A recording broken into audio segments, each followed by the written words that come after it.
Sesi yang kali ini saya akan membicarakan satu hal adalah tentang Trade Expo. Di sini adalah sebenarnya yang menurut saya adalah cara yang paling baik bagi eksportir dalam memperkenalkan atau mengintroduce barangnya, dalam arti ini memarketingin atau marketing dalam segi ekspor. Dalam Trade Expo di sini saya akan membahas tentang Trade Expo Indonesia yang sering diadakan dalam setahun sekali. Kenapa saya mau membicarakan tentang ini? Karena di sini adalah tempat pembelajaran praktek yang paling baik bagi pelaku ekspor atau import yang ingin melakukan atau menemukan vendor atau buyer atau seller bahkan dengan lebih mudah, karena Trade Expo ini dilakukan di Indonesia dan setiap setahun sekali diadakan dan dengan acara yang sangat besar. Jadi apa itu Trade Expo? Trade Expo itu sudah dibikin sejak dari tahun 2006 sehingga sampai ke 2016, di mana memiliki prestasi yang baik dan mengundang banyak pihak-pihak sehingga dapat membantu dalam kegiatan ekspor atau importnya dalam Indonesia. Di sini misalkan kita bisa lihat official airline-nya dari Garuda, Transportasi Bluebird, Official TV, dan ini mereka melakukan pengiklanan atau komersial yang sangat baik ke negara-negara yang lain. Tujuan dari Trade Expo Indonesia adalah untuk mengimprovisasi atau mengembangkan National Export Performance.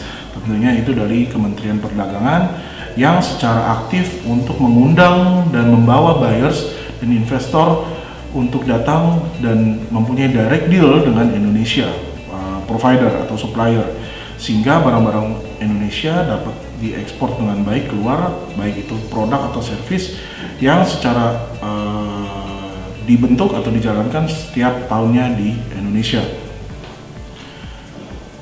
Dengan acara yang berjalan pada Trade Expo Indonesia yang tahun lalu sebelumnya, di tahun 2018 itu adalah membawa dengan tema Creating Product for Global Opportunities. Ketika di sini kita membicarakan tentang opportunity yang dibuat oleh Indonesia sehingga kita mengetahui kesempatan-kesempatan apa aja yang dimiliki oleh Indonesia di dunia global, sehingga untuk mengembangkan kualitas dari produk Indonesia itu sendiri di dunia global market, develop business networks, investment dan present showcase of Indonesia premium and best products. Nah, di sini tujuannya dari Kementerian Perdagangan adalah untuk mencari bagaimana kita mendapatkan kesempatan untuk mengembangkan produk-produk kita sehingga kita dapat belajar dari Trade Expo di sini. Maka dalam semua persiapan ini tentunya bagi setiap perusahaan disarankan adalah dengan membuat company profile dan katalog. Dalam company profile dan atau katalog adalah company profile memperkenalkan dalam company-nya ini bergerak dalam bidang apa, lalu portfolionya sudah berapa jauh. Sehingga dalam hal ini kita bisa lihat adalah bagaimana suatu perusahaan ini sudah mempunyai pengalaman yang begitu besar di dunia ekspor dan impor. Nah, dalam pengenalan ini tentunya biasanya dalam pertama kali adalah memperkenalkan dengan kartu nama, misalkan seberapa penting dengan kartu nama, lalu biasanya diberikan adalah dalam bentuk katalog. Nah, katalog ini atau barang sampel ini yang biasanya dilakukan bagi eksportir itu adalah menjadi hal penting, menjadi acuan penting bagi buyer ketika mereka mau membeli suatu barang atau jasa dari si eksportir. Maka dari sini saya akan menjelaskan seberapa penting untuk company profile atau katalog itu untuk dimiliki oleh setiap perusahaan. Yang pertama adalah dalam company profile perlu dimiliki dengan status legal perusahaan yang jelas, dimana kalau di Indonesia adalah dengan mempunyai PT. Nah, dalam PT ini maka ada syarat-syarat yang harus dipenuhi ketika kita mau membuat dalam PT. Tentunya kita harus mengetahui bahwa apakah dari segi eksportir atau kita sebagai supplier akan jauh lebih mudah dalam pengiriman untuk ekspor barang keluar ketika kita mempunyai hal tersebut. Company profile dan katalog dapat dengan mudah dibikin oleh siapa saja, tentunya dengan company profile dengan penjelasan visi dan misi, lalu dengan penjelasan portfolio dan bergerak di bidang apa. Ini akan lebih memudahkan bagi perusahaan-perusahaan, tentunya bagi perusahaan di luar untuk mengetahui status dari perusahaan kita.